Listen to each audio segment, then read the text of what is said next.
Reality can often be creepier than fiction.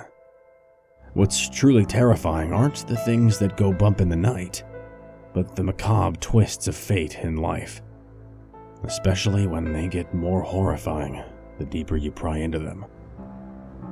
Such is the story of old Aunt Mary. Now, Mary wasn't my aunt, but a friend of mine's. He's told me this story since I've shared my own childhood tale of Gurgles and Bugman. As it's a very personal family matter, the names have been changed to protect their privacy. Old Aunt Mary was the eldest of 4 children. She was unmarried for the first 40-odd years of her life, so she was always spoiling her nieces and nephews with indulgent gifts. She was everyone's favorite aunt. However, deep down, she was very lonely. Always being the spinster while everyone around her got married with children took a mental toll on her. When both her parents eventually died, they left a sprawling house for her inheritance, but the void in her life became as cavernous as the empty rooms of her mansion. Shortly after her 46th birthday, she surprised everyone by announcing her sudden wedding to Stanley, a man she'd known for only 2 months. It was clear, though, they were deeply in love with each other. He was only slightly younger, 39 years old, but as charming, fit, and generous a soul as Mary was. Whilst no one knew much about Stanley, they all loved and welcomed him to the family. They were also secretly relieved that Mary had found happiness after all those years of solitude. A month after the wedding, they took the honeymoon of a lifetime, spending a year to travel across the world. Every few weeks, a postcard would arrive from various exotic locations, exclaiming how much fun they were having. Everything seemed perfect until the couple returned from their trip. Living together at the mansion, Mary started to change. She stopped sleeping in the same bed as Stanley, then insisted that they have separate rooms. Before long, she was claiming to hear strange noises throughout the house, her name being called out during the night, furious scratching sounds echoing in the hallways, or mournful wails that seemed to come from the walls themselves. The more Stanley tried to comfort her, the more terrified she became. She would yell and scream at him to stay away and to not touch her.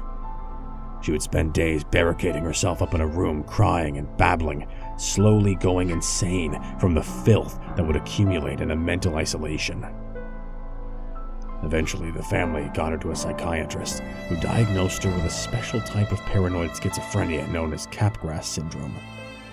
It's a rare condition where the victim believes that someone close has been replaced with an identical imposter.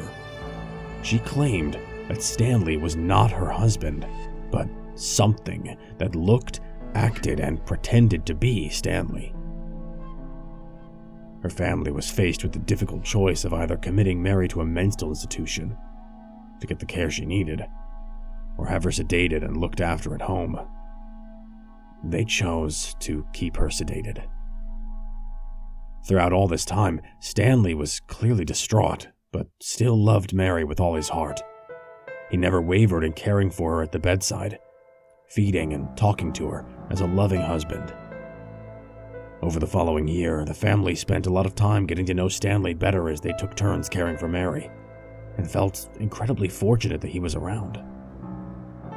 So it was a total shock when they arrived at the house one day to be greeted by a squad of police cars. The front door was plastered with police tape, and they weren't allowed to enter. After proving that they were related to the occupants, the officer in charge relayed what happened. That morning, Aunt Mary's body was found at the base of an ocean cliff about a half-hour's drive away. A passing jogger had seen her car drive right up to the edge of the cliff, and a woman pulling a body from the back of the car.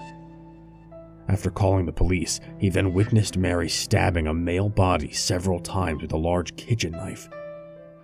She then rolled the body off the cliff into the waters below, and started to laugh uncontrollably for minutes on end. When the police arrived, she had simply turned and smiled, then jumped off the cliff to her death. They managed to recover her body, but no trace of Stanley's was found. In all likelihood, it was already washed out to sea. The license plate of the car led them back to the house, where the investigation was now focused. They found some spat-out medication near Mary's bed, and a broken lamp on the floor with blood spattered on the walls. Aunt Mary had pretended to take her pills, then knocked Stanley out with the bedside lamp while his head was turned.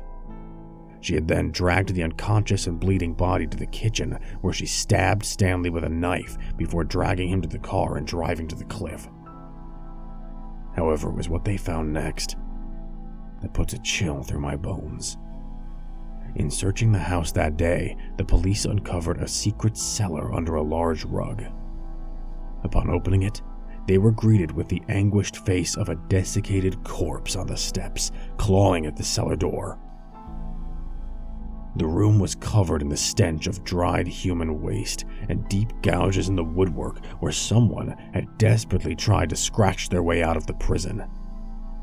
When the DNA analysis and dental records came back, the corpse was a 99% match with Stanley. He'd been dead for months, most likely of starvation. His long fingernails were broken and scratched from clawing in his futile attempts to get out. Stanley was the thing that went bump in the night. It was his pleas and desperate attempts to escape that echoed through the halls of the mansion at night. But solving that mystery only created a deeper one. Who, then, was that person caring for Mary, spending time with her family, and whom ultimately was murdered and thrown off a cliff, if Stanley was already dead? Was it a twin brother? A doppelganger? Whatever it was, Aunt Mary took that secret with her to the grave. What haunts me the most, though, is the thought that maybe she was perfectly sane throughout it all, and it was the world itself that was truly crazy. Reality is indeed creepier than fiction.